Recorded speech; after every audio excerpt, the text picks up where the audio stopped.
Assalamualaikum warahmatullahi wabarakatuh. Alhamdulillah berjumpa lagi kita pada hari ini. Anak-anak, bagaimana kabar kalian di rumah?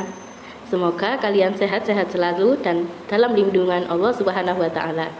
Nah, anak-anak, perjumpaan kita pada kali ini yaitu kita akan membahas tentang pelajaran tematik. Tema 2, menyayangi hewan dan tumbuhan. Subtema 1, manfaat tumbuhan di sekitar. Nah, tema kali ini untuk pembelajaran 4, 5, dan 6. Nah, anak-anakku, sebelum kita belajar, apakah kamu sudah melakukan sholat duha, kemudian mengaji dan murojaah, kemudian membantu orang tua, dan makan makanan bergizi serta menjaga kesehatan? Jika kamu belum melakukan salah satunya, setelah menonton video ini segera lakukan ya. Oke, nah sebelum memulai pelajaran, mari kita berdoa terlebih dahulu. Kita baca doa hendak belajar. Rabbi zidni ilma warzuqni fahma. Amin. Alhamdulillah kita sudah selesai berdoa, jadi kita sudah siap untuk belajar. Nah, anak-anakku, tujuan pembelajaran kali ini yaitu yang pertama, supaya anak-anak dapat menguraikan pesan dalam dongeng. Yang kedua, memahami arti pada gambar lambang Pancasila. Yang ketiga, menjelaskan sifat-sifat operasi hitung. Langsung saja yang pertama yaitu tentang dongeng. Nah, anak-anak, jika kita mendengar kata-kata dongeng, pasti kita teringat tentang suatu cerita yang menakjubkan, kejadian-kejadian yang aneh dan di luar nalar atau di luar pikiran kita. Sepertinya kejadian itu sangat mustahil untuk dilakukan. Nah, jadi sebenarnya apa itu dongeng? Dongeng adalah cerita khayalan. Nah, karena khayalan itu adalah bentuk imajinasi kita, sesuai dengan imajinasi kita. Karena itu dongeng kebenarannya tidak bisa dipastikan. Bisa jadi benar, bisa jadi juga hanya khayalan atau tidak benar. Nah, dongeng banyak mengajarkan kita tentang nilai-nilai kebaikan dalam kehidupan. Nah, macam-macam dongeng ada banyak. Yang pertama yaitu ada fabel. Fabel ini dongeng tentang hewan. Jadi hewan tersebut memiliki perilaku dapat berbicara layaknya manusia. Nah, contohnya yaitu dongeng kelinci dan kura-kura. Yang kedua yaitu legenda. Legenda adalah dongeng yang menceritakan tentang asal-usul suatu daerah atau tentang asal-usul suatu benda. Ya, contohnya di sini adalah asal mula Danau Toba. Kemudian yang ketiga ada mite atau mitos. Mite atau mitos ini adalah dongeng yang menceritakan tentang dewa-dewa, tentang roh-roh. Nah, di sini ada contohnya yaitu cerita Jaka Tarub dan 7 Bidadari. Selanjutnya yaitu ada hikayat. Nah, dongeng hikayat ini adalah dongeng di mana menceritakan tentang kepahlawanan. Contohnya di sini yaitu ada dongeng Abu Nawas. Selanjutnya yaitu ada dongeng parabel. Parabel adalah dongeng yang digunakan untuk supaya kita dapat memetik nilai baik di dalam dongeng tersebut. Contohnya yaitu dongeng Malin Kundang. Nah, dalam dongeng Malin Kundang ini kita diajarkan untuk selalu berbakti kepada orang tua. Apapun kondisi orang tua kita dan bagaimanapun kondisi kita, sekaya apapun kita, sepintar apapun kita harus tetap berbakti, menyayangi orang tua kita. Nah, selanjutnya yaitu kita belajar tentang unsur-unsur dongeng. Di dalam suatu dongeng itu terdapat unsur-unsur yang membangun dongeng tersebut. Ada apa saja? Ada 5 unsur yang akan kita pelajari. Unsur yang pertama yaitu tokoh. Nah, tokoh adalah seseorang atau pelaku yang ada di dalam dongeng. Kemudian unsur yang kedua yaitu watak tokoh. Watak tokoh adalah sifat tokoh dalam dongeng tersebut. Nah, sifat tokoh ini dibagi lagi menjadi tokoh yang bersifat baik, itu disebut protagonis, dan tokoh yang bersifat jahat, itu disebut antagonis. Selanjutnya, unsur yang ketiga yaitu ada latar. Latar ini nanti meliputi tentang tempat, waktu, dan suasana. Selanjutnya yaitu unsur yang keempat ada alur. Alur adalah rangkaian peristiwa atau jalannya cerita dalam dongeng tersebut. Nah, alur ini nanti ada alur maju, ada alur mundur. Alur maju artinya dia menceritakan keadaan saat ini. Nah, sedangkan alur mundur artinya dia menceritakan keadaannya di masa lalu. Kemudian unsur yang kelima yaitu ada pesan atau amanat. Nah, ini nanti yang sangat-sangat perlu kita pelajari. Pesan adalah sesuatu atau nilai yang ingin disampaikan penulis kepada pembaca. Pesan ini berisi hal-hal yang baik. Diharapkan setelah membaca cerita tersebut, orang tersebut dapat menerapkan nilai-nilai baik tersebut. Nah, anak-anak, untuk lebih jelasnya lagi, mari kita lihat video dongeng berikut ini. Nah, anak-anak, bagaimana video yang telah kalian saksikan tadi? Sangat menarik bukan? Dan sangat seru. Ya, sekarang kita akan membahas unsur-unsur dongeng yang ada di dalam cerita Pohon yang Sombong yang telah kalian saksikan. Nah, unsur pertama tadi ada apa? Ya, ada tokoh. Siapa saja tokoh dalam Pohon yang Sombong? Ada banyak ya tokohnya. Ada pohon mangga, pohon ara, burung-burung, angin, lebah-lebah, dan penebang kayu. Banyak sekali tokohnya. Kemudian unsur yang kedua yaitu ada watak tokoh. Kita jabarkan satu persatu. Pohon mangga. Pohon mangga memiliki sifat yang sopan, periang, murah hati, dan penyabar. Karena sifatnya sangat baik, maka pohon mangga ini tergolong sebagai apa, anak-anak? Antagonis atau protagonis? Ya, pohon mangga tergolong sebagai protagonis. Selanjutnya yaitu ada pohon ara. Pohon ara ini dia memiliki sifat sombong, pelit, egois, hanya mementingkan dirinya sendiri. Jadi pohon ara dia termasuk watak tokoh yang antagonis. Selanjutnya yaitu ada angin. Angin ini wataknya atau sifatnya dia suka memberi nasihat. Nah, selanjutnya ada lebah-lebah. Lebah-lebah ini sifatnya yaitu baik, pengasih, dan penolong. Kemudian ada penebang kayu. Para penebang kayu ini dia memiliki sifat yang hati-hati. Selanjutnya yaitu unsur ketiga yaitu latar. Kita mulai dari tempatnya dulu. Dongeng Pohon yang Sombong berlatar di hutan atau tempatnya ada di hutan. Kemudian waktu terjadinya dongeng tersebut kapan? Yaitu pada waktu pagi hari. Bagaimana suasana cerita dalam Pohon yang Sombong? Suasananya yaitu awal mulanya bahagia ya. Kemudian lama-kelamaan ketika si pohon ara sudah mendapat masalah, maka suasananya berubah menjadi mencengkram. Selanjutnya yaitu alur. Karena dongeng ini menceritakan tentang saat itu, keadaan saat itu, maka dia menggunakan alur maju. Kemudian pesan atau amanat. Nah, nilai-nilai baik apa yang dapat kita ambil dari dongeng Pohon yang Sombong? Yang pertama yaitu selalu berperilaku baik hati, suka menolong, dan peduli. Nah, jadi anak-anak, kita dengan sesama manusia atau sesama makhluk hidup, dengan tumbuhan, dengan hewan juga, kita harus baik hati, suka menolong, dan peduli. Tidak boleh kita egois mementingkan diri sendiri. Kemudian nilai baik kedua yang kita dapat dari dongeng tersebut adalah setiap orang memiliki kelebihan dan kekurangan. Jadi kita harus menghormati, tidak boleh menghina. Nah, seperti pohon ara dan pohon mangga tadi, meskipun pohon ara punya kelebihan, batangnya besar, daun-daunnya rindang, lebih baik daripada pohon mangga, tapi ternyata dia punya kekurangan, yaitu sifat yang sangat sombong, egois. Sedangkan pohon mangga yang lebih kecil, ternyata dia sangat baik hati sekali. Dia suka menolong, dia juga penyabar. Malahan walaupun pohon ara sudah berperilaku jahat kepada pohon mangga tetap loh mau menolong pohon ara. Nah, itu artinya apa? Setiap orang itu mempunyai kelebihan dan kekurangan, maka kita harus menghormati. Kita tidak boleh menghina atau mengejeknya, karena setiap orang itu adalah spesial.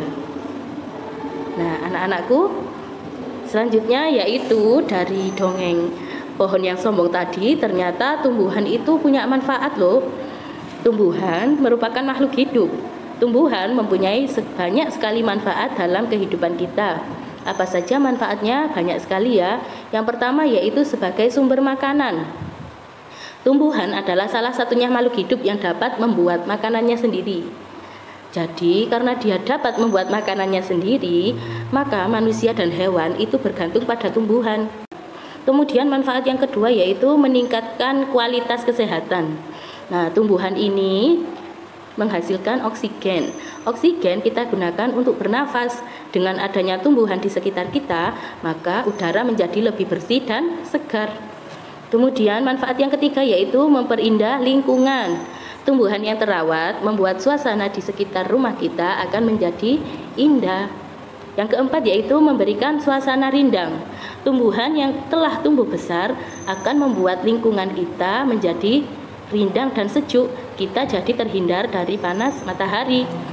Yang kelima yaitu manfaatnya mengurangi pemanasan. Nah, anak-anak, cuaca di sekitar kita akhir-akhir ini cenderung sangat panas. Untuk mengurangi dampak panas tersebut, tumbuhan sangat diperlukan. Semakin banyak tumbuhan, semakin sejuk lingkungan kita. Yang keenam yaitu manfaatnya mencegah genangan air. Tumbuhan itu memiliki akar yang sangat berfungsi baik ketika ada genangan air di sekitar kita. Jadi air tersebut akan meresap di dalam tanah, kemudian diserap oleh akar-akar tumbuhan dan disimpan pada tumbuhan tersebut. Selanjutnya yaitu kita belajar tentang berbuat baik di lingkungan sekitar. Nah, berbuat baik di lingkungan sekitar merupakan pengamalan Pancasila sila kedua. Anak-anak masih ingat bunyi sila kedua?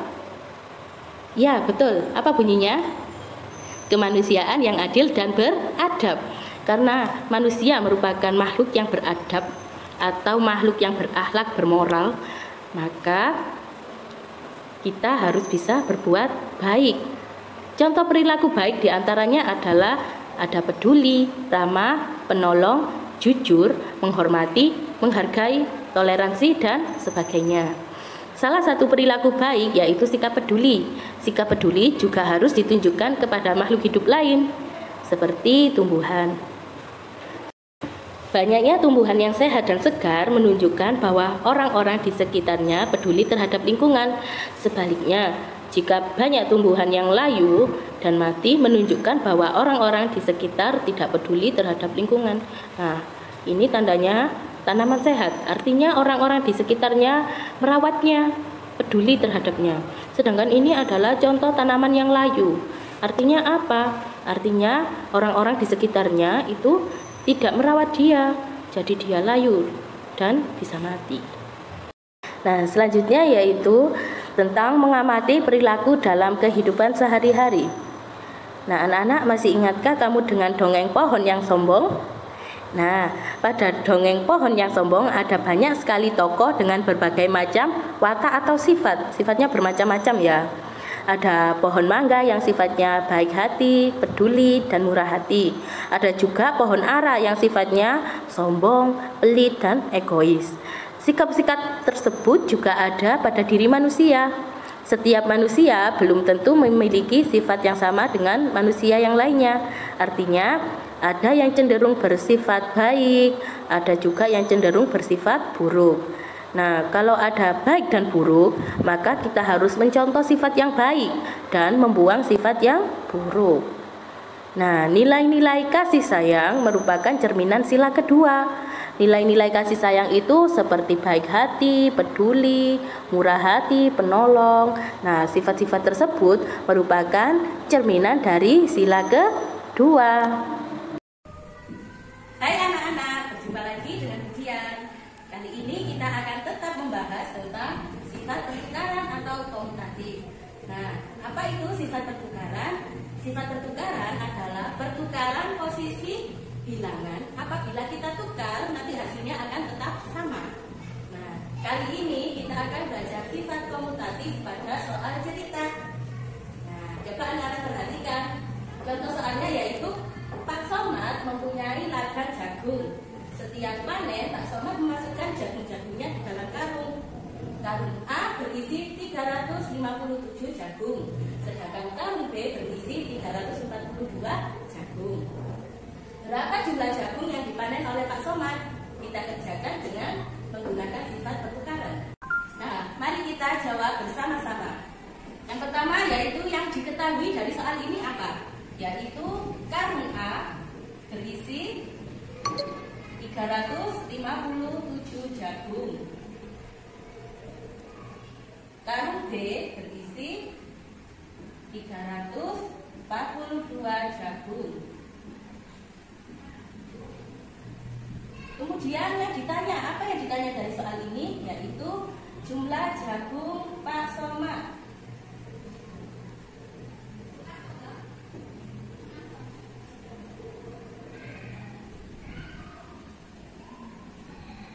Oke, selanjutnya kita jawab. Anak-anak masih ingat rumus pertukaran? Ya, rumus pertukaran adalah A plus B sama dengan B plus A. Anak-anak harus ingat-ingat rumus ini ya. Oke, kita masukkan angka-angkanya. Yaitu A 357 jagung ditambah yang B 342 sama dengan, kita tulis yang B, ini tadi A, ini B. Sekarang kita tulis B dulu, 342 ditambah yang A 357. Ini B, ini A. Sudah ditukar tempatnya, kita hitung hasilnya berapa? 357 ditambah 342, 7 ditambah 2, 9, 5 ditambah 4, 9, bisa ditambah 3, 6. Nah, kemudian yang sisi sebelah sini, 342 ditambah 357. Kita hitung. 7, 2 ditambah 7, 9, 4 ditambah 5, 9, 3 ditambah 3, 6. Nah, ternyata hasilnya sama anak-anak. Nah, jadi terbukti ya bahwa pada sifat komutatif atau sifat pertukaran, meskipun ditukar angkanya, nilainya tetap sama. Jadi jagung yang dipanen oleh Pak Somad adalah 699. Nah, kemudian 357 ditambah 342 itu ternyata hasilnya sama jika dibalik 342 ditambah 357 seperti ini. Nah, anak-anakku, cukup sampai di sini perjumpaan kita kali ini. Semoga anak-anak dapat memahami video pembelajaran kali ini. Nah, anak-anak, pesan Budian, jangan lupa di rumah tetap jaga sholatnya, jaga mengajinya, kemudian belajarnya. Belajar itu kewajiban anak-anak. Mengerjakan tugas itu adalah tugasnya anak-anak. Jadi itu bukan tugas orang tua yang harus dikerjakan orang tua, tidak. Tugas kalian yang mengerjakan harus anak-anak sendiri. Orang tua hanya membantu. Misalnya ada kesulitan soal, maka orang tua membantu menjelaskan, bukan membantu mengerjakan. Kemudian misalnya ada tugas membuat video, orang tua membantu merekamkan video, anak-anak yang melakukan. Ya, anak-anak, kalau ada tugas seperti itu, artinya anak-anak memiliki tanggung jawab, memiliki kewajiban yang harus diselesaikan. Jadi anak-anak tidak boleh menghindari atau bahkan tidak mengerjakan kewajiban tersebut. Namanya kewajiban harus wajib dilakukan. Dan itu adalah yang melakukan anak-anak sendiri, bukan orang tua. Kemudian pesan Budian yang terakhir yaitu selalu membantu orang tua di rumah. Membantu orang tua menyapu atau membantu orang tua merawat adik, ya, menyiram halaman. Pokoknya kalau dimintai orang tua bantuan, anak-anak harus bersedia membantu. Itu tandanya anak-anak mempunyai sikap kasih sayang, sikap peduli. Berarti anak-anak sudah mengamalkan Pancasila sila kedua. Tuh, hebat sekali kan anak-anak. Ternyata selain anak-anak belajar, anak-anak juga bisa mempraktikannya dalam kehidupan sehari-hari. Oke, itu saja pesan Budian. Ingat ya, apa tadi? Yang pertama, sholat 5 waktu ditambah sholat sunnah-sunnahnya. Kemudian yang kedua, mengaji dan murojaah. Yang ketiga, belajar rutin. Kemudian yang keempat, membantu orang tua. Nah, itu saja pesan Budian.